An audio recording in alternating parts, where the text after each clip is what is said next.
A lone hiker faces a sudden canyon flood and quickly builds a compact windbreak from a poncho and fallen branches to shield against gusts.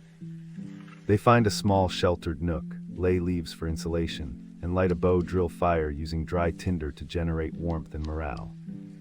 While the flame settles, they collect dew and filter creek water through cloth to stay hydrated on a long night. With daylight fatting, they craft a daylight beacon using a reflective surface and bright fabric to signal rescuers. At first light, they map a safe exit by nodding the sun, landmarks, and a clear route downstream.